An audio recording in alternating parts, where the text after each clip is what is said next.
Hi, welcome back to Dawn Digs In. Today we are going to dig into some possible injuries that you may have and some form issues, and maybe some alternate exercises that can help with these issues. So the first one we're going to start with is our shoulders. Now, a lot of women have shoulder problems. Your shoulder joint has more motion than any other joint in your body. It does a lot of things for us.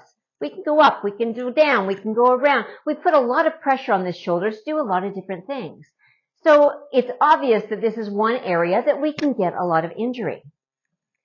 Now, one of the exercises that I find has given me the most grief is the upright row.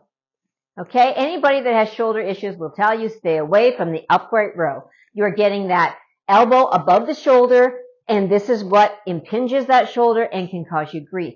Now, if you do have shoulder issues and you've gone to a physiotherapist, you will notice that that's one of the first exercises they do to check your shoulder. They put your arm up and they lift it above your hand. And if you've got an impingement there, that's how they find it. So obviously, doing an exercise that causes that is going to give you more grief. So if that is an area that you have concern with, there's a few different alternate things that you can do to prevent that. The first one is not going up so far. Okay? Just keep it a smaller row. And keep your hands above your elbows. So going up a little more this way. You're still working the same area, but you're not impinging that shoulder. You can also do shoulder shrugs. Again, working the same areas, but it's not impinging that shoulder. It's externally rotating instead of internally rotating, and that is where the problem happens. Now, continuing with our arms, another one that a lot of us have issues with doing is the flailing, okay? We're throwing our arms up and we're throwing our arms out, and we're not really concentrating on what we are working on. Very important. When we're working our arms and we're working our shoulders, you want to make sure that it is your arm that is doing the weight. Don't just let motion do the weight for you. Don't throw the weight. It's not about the weight. It's about lifting using the arm and using the shoulder. So if you are doing a lateral raise, you want that arm to lift it up, not that throwing it up in the air. The motion of going up should be using your shoulder and this part of your arm, and then you need to control it down. I know it seems really fast when you're watching it on TV, and it is, but it's, again, you just have to get used to that, controlling it up and controlling it down, controlling it up and controlling it down, not getting here and just letting it fall. You're getting work on the up and work on the down, and you're keeping those joints safe. Very important that you're aware of that. The bicep curl. We're doing a lot of bicep curls, okay? We don't want to just throw that weight up. We want to lift that weight up, okay? You're using your bicep. So again, be aware of what muscles that you are using. So it's a lift up. You're lifting. You're not throwing. Anytime you're going up, that you are squeezing that muscle and that you are lifting. And remember, through any exercise, these abs are engaged. At all times, you're keeping those abs engaged. Don't just let everything kind of hang and do the workout. Suck it in. Engage those abs. Engage those muscles. Make sure that you're aware of what you're working on and not throwing it around. Now, when you're doing that lateral side raise, if you're finding you're having some shoulder issues with that, bend your elbows. Okay? It doesn't have to be this. Okay? It can be this. Keep your thumbs pointing up. Again, it won't bother that shoulder as much. Simple little adjustments that you need to figure out what works for your body. Everybody has different exercises that work differently for them. Same as when you're going up over your head. For me, I need to keep my hands a little bit forward so it doesn't impinge that shoulder. Find the spot that works for you. Keeping my elbows in tight to my body works for me. Makes it a lot easier. Same as when you're doing those tricep kickbacks. Make sure that elbow is in tight to your body and you're working that tricep. Okay? Squeeze that tricep when you go back. Be aware of it. Don't just let this happen. It's back. You will notice a huge difference in your workout just by adjusting these couple little things. And if you've been doing your workout for a while, it's time to concentrate more on the form and the function of the workout. You say you're getting bored with your workout? Pay attention to exactly what you are doing, because possibly your form is not very good, and that can change your workout totally. So we're going to move down, and we're going to move down to our waist. Now, a big exercise that we do a lot of are these side bends. Now, if you have any back issues at all, no. You do not want to do these side bends. Great way to re-injure yourself, to pop out a disc. Some people can do these in the gym with lots of weight for years and never ever have any issues. I have nothing but issues when I do them. So I have to be really careful. And I usually just try to avoid it. And during that portion, I will just do something else on the spot or however, but I will not do the side bends. I will do a side plank on the floor, which I will show you when we go down. We're going to do everything we need to do standing, and then I will show you exercises for alternates that will be on the floor. So that to me is a really big one that I honestly stay away from. If you're finding yourself having any twinging in that lower back area, stop doing this one. Find another exercise that will work for you. This is not a natural movement. We don't really do that at any time. You're much better going with the over the head, press that way, than you are doing this. So again, listen to your body. It will tell you what to do. So moving down, the next area is your knees. Now, I have never had knee issues, but all of a sudden, I've developed these knee issues. The kneecap on my knee is being pushed out of the track that your kneecap goes in. And I've been having to actually tape those kneecaps in to keep them moving in. And I found out the reason why is because my quads were weak, which really surprised me because I've worked out my whole life, but my quads were weak. So this area of my leg was not strong enough to support that. So I've had to do exercises to strengthen that. And when I get down on the floor, I'll show you some of those exercises because they're really simple. I noticed a difference really quickly, like within about 2 weeks. I was not having any issues. I continue to do them every morning. I do a bunch of different exercises that only take me a few minutes. You know, doing some standing calf raises on the stair. I'll usually do them on the stair, and so that you can stand up on the stair and just, go down below the stair to stretch your calves, because everything is connected, so you want to make sure that everything is well stretched. Also stepping, down off the stair, up and down, and doing that hip hike and lower. These are all things that really help to work all of these areas to rehab them because they all go together. So it's very important that we're really paying attention to all of these areas and not just working one and overworking another. So we're going to come on down on the floor, and I'm going to show you some of those exercises that I have been doing that I found have been really helpful. Now, you could do these exercises in a sitting position. You can do them in a lying position, whatever you find easier. But one thing that I want to tell you about that, again, shoulders, you know how when we're doing these exercises? Okay, don't do this with your hands. It's impinging that shoulder. So if you're having shoulder problems and you're noticing that, turn your hands out. This will alleviate that problem. And again, it will externally rotate that shoulder instead of internally rotating it, which can cause a lot of problems. So strengthening that quad. Simple exercise. Leg is straight. You're going to lift up to your knee. Now you can do this laying down if this is more comfortable for you. Lifting up to your knee. You want to work up to about 50 of these. And make sure you're lifting, okay? Again, don't get into momentum by swinging. Lift it. So you want to do about 50 of these on each side. And then rotate your foot outward and lift this way. Now this is going to strengthen this inner muscle here. And you will really notice this like fairly quickly. Like I was really surprised at how quickly I noticed this. This has been really helpful in balancing out this leg so I don't have everything strong over here and not strong over here. Another one that I found really helpful is find that muscle.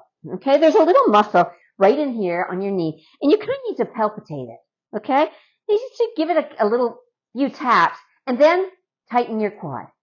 You will feel that muscle tighten. It's just one of those muscles that you kind of have to play with. And do that when you're sitting on the floor. Give it a couple tries, palpitate it, and tighten it. And again, it will help work that and help strengthen that knee to pull that knee back into the position it needs to be if your knees are giving you any grief. Now, while we're down on the floor, we're going to go into a couple other exercises that I know that I have been guilty of doing them wrong, and now that I know better, I'm doing better. So we're going to get on our hands and knees because this is where we spend a lot of time, right? in both of these workouts, we do a lot of hands and knee work.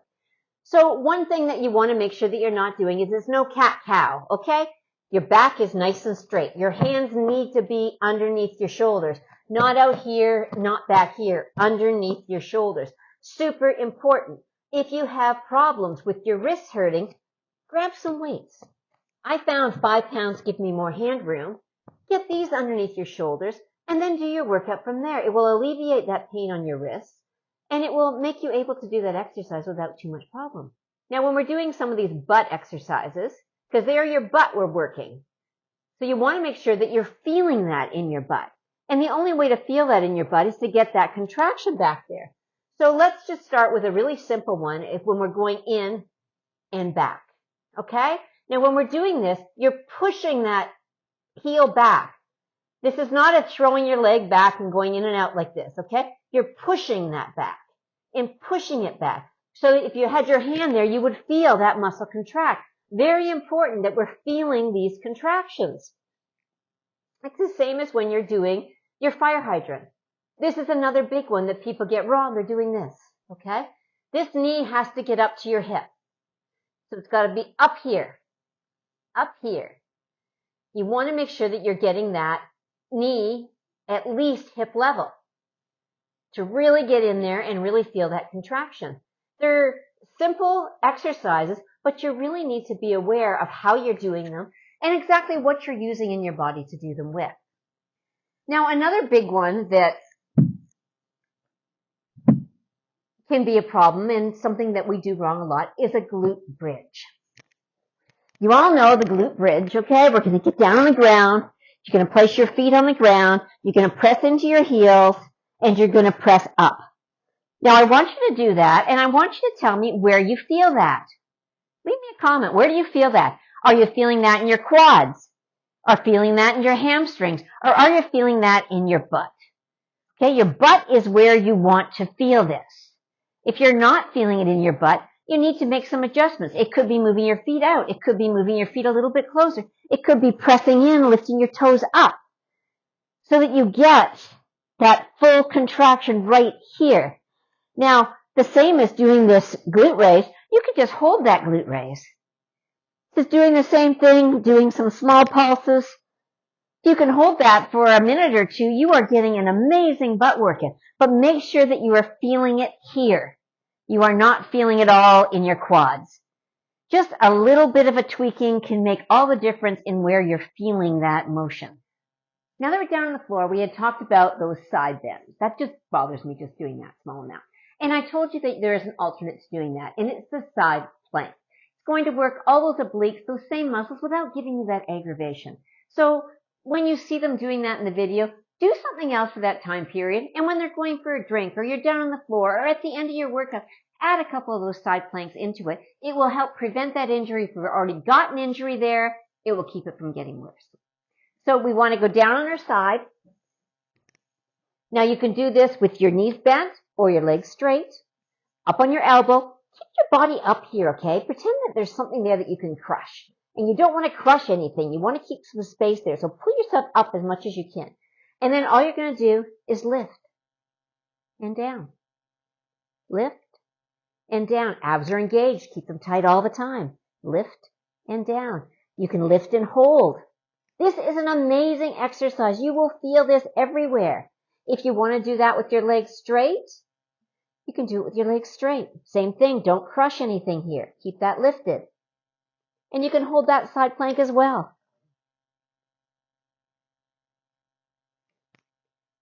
Another one that I have found that I don't always feel the way I think I should because it's not being done correctly is the leg lift. So come on down. Again, find your position. It could be here. It could be here. Whatever works for you. You want to keep those hips stacked. This is the secret to all of these lifts, is keeping those hips stacked. When you look down, you should see the front of your leg and possibly your toe of your shoe.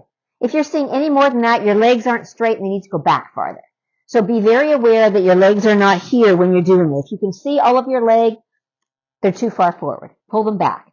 You're going to bend that bottom leg to a 90-degree angle. Slightly turn that toe down. It will help you keep that hip rotation, and that way you're not going too far forward or rolling too far back, Because we all remember the Jane Fonda days, and you could do 100 of these, right? How many of these did you do? Well, they weren't really working what we wanted it to work. So to make that work, that glute, that toe is going to be turned in, the hips are going to be stacked, and we only need to raise to here. Okay, that's a big difference in throwing that leg up in the air. You're raising to contraction. Put your hand back there. Feel that contraction. This is working your hamstrings, your glutes, your inner thigh. You should feel this everywhere on your leg, everywhere, especially in that glute. Lift to contraction and down. Small move, but I'm telling you, when you're doing 2 minutes of these, you will seriously feel that. So if you find yourself getting a little bored in your exercises and not really sure why, check your form, because sometimes making those small tweaks can change your entire workout. Another exercise is the clamshell. Bring your knees forward. Heels are together. Hips are stacked. Always stacked. Never roll forward, never roll back. You're going to lift that top leg and keep those heels together. That's it. Okay? You know that you can do 100 of this. Okay? This is doing nothing. All you're doing is rolling back and forth. That is not doing what you want to do. You want to contract, stack, and small lift. Okay? Lift to contraction. That's as high as you need to go because you're going to feel that right there. Bam. Bam. Bam. It's just right there. If you need to make that a little more difficult for yourself, raise your feet. Same thing. Small lift. It's a small lift. Hips don't roll. Hips stay straight. You got this. Doing these little tweaks in your workout can be the difference between getting injured and not getting injured and enjoying your workout because you know you are hitting all those marks every single time. So I hope these exercises have maybe helped you modify a few things that you've been having problem with, whether you are having problems with your shoulders, your knees, your hips, your back. Little tweaks in these exercises can make a really huge difference in how you're performing them and how you're feeling them. And if you've had pain and it's caused you to stop doing something, try it a different way. Sometimes it's just the angle that you are lifting at. It's just not proper for your body, and it just needs that little bit of a tweak to get it where you want to be. So this is also the end of week 1 of our 30-day challenge. It was a great week. I'm super impressed. I've done really well this week. If you're following us along over on Dog Digs In Facebook page, the link will be down below. Hop on over there. Still time to join. It's just a Be Better challenge, trying to get our workouts in, get our water in, be aware of what we're eating all week, and just trying to be better. So I've been posting over there which workouts that I've been doing, and I've kind of been stuck in a Hamelin week. So been a few 16.5s, 14.5s, 3.3s, like all inch loss. I'm really loving the inch loss. So that's kind of what I'm sticking with, and I have done a couple Tracy's in there. So I am really mixing and mashing them all up because I am honestly finding them doing different things for my body. I noticed something that Rachel always says. She says that before she sees a change in her body, she feels fluffy. Well, I feel thick. So we're all different, right? But I don't feel fluffy. I find my body feels thick when I do Hamelin. And I don't know why. And I'm trying to work through that because I'm so enjoying the workout. But I don't feel that lean, long length that I feel doing Tracy. Hamelin, I just feel kind of shorter and thicker. So I'm going to stick with it, and hopefully this is the calm before the change. But we shall see. I'm enjoying all the workouts that I'm doing, but again, you have to figure out what works for your body and what gives your body the best results. So until next week, I hope you have some amazing workouts. I hope you're all working at being better. You are amazing. High five.